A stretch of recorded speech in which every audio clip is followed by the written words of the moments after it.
Hi, my name is Tony, and today I'm going to show you how to make the perfect Instant Pot jasmine rice from foodsharingsvegan.com. You can see here that I have 2 cups of jasmine rice that I put in a fine mesh strainer, and I ran cold water until it came through the bottom clear. Rinsing your rice with water until it turns clear will help remove the starches, and it'll prevent it from becoming gummy when it's cooked or prevent foam from spewing out of your Instant Pot. I also think it gives it a better taste. So rinse your rice. We're going to do a 1-to-1 ratio of rice and water. I've got 2 cups of jasmine rice here, and I'm doing 2 instead of 1 because I want to make sure that it doesn't burn.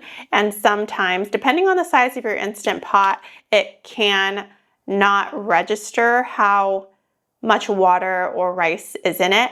And this takes that risk away. So we're doing 2 cups of jasmine rice and 2 cups of water. And pour it into your Instant Pot. I love my Instant Pot. I got this one a long time ago off of Amazon years ago, and I got it on sale because of this dent in the used section. So if you're looking for an Instant Pot, you can check Amazon's used section for a possible discount. There are also some available at Goodwill's or other thrift stores, even in local buy nothing groups on Facebook. I have seen them there. It's really one of the best tools that I have and has made cooking from scratch so much easier and faster. Now I'm adding in my 2 cups of water. And you can also use a vegetable broth if you'd like, but I'm keeping mine simple today. And I'm gonna put a splash of olive oil. I'm doing this so that the grains of rice will all be individual. Sometimes when you're cooking rice, it can kind of clump together, but this one you'll see at the end will, it's a little too much. So I'm only gonna add in a bit more. Lastly, I'm gonna add a pinch of salt and then give it a stir. What I'm doing here when I stir is just mixing all of the rice and making sure that it's coated with the olive oil. And you can see there's still some starchiness in my water. It has turned cloudy. That's okay. I tried my best. I gave it about 4 swishes of water, running it all the way through about 4 times.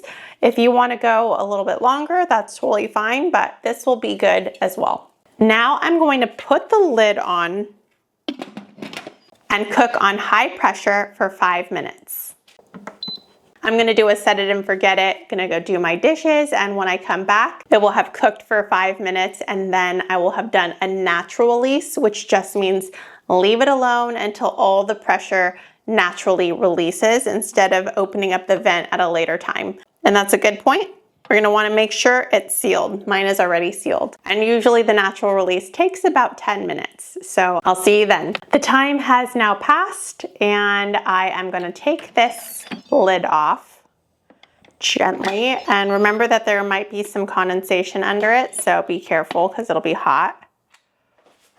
Now fluff up your rice. This looks really, really beautiful. You can see each individual grain of rice. It's like falling, separating from each other instead of being one big mush pile. Looks beautiful. I'm gonna put it in a bowl to show you.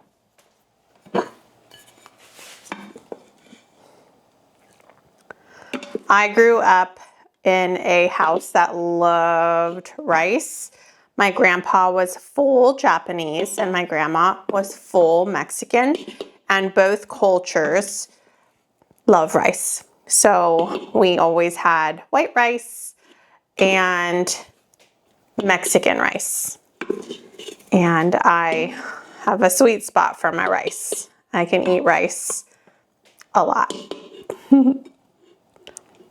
I actually had not had brown rice or quinoa until I was an adult. You'll have to let me know, did you grow up eating brown rice or quinoa? I didn't even know how to say quinoa till I was an adult. It looks like it has the perfect texture. I'm about to eat it with a stir fry for dinner and probably add a little bit of soy sauce. Another thing that you could do is make a dish out of it. So when it was still in the Instant Pot, before I took out the rice and it was still hot, you could have put in some frozen peas or some frozen corn or canned corn and peas, or even a medley with peas and corn and carrots. You can even put in chunks of tofu, stir that in, or some spinach, and leave it in there, put the lid back on for a few minutes until it's done cooking. And you got a whole meal, especially if you cooked it in some vegetable broth. That sounds delicious. If you give this a try, please let me know in the comments. Thank you so much for watching. I really appreciate it. Have a good day. Bye.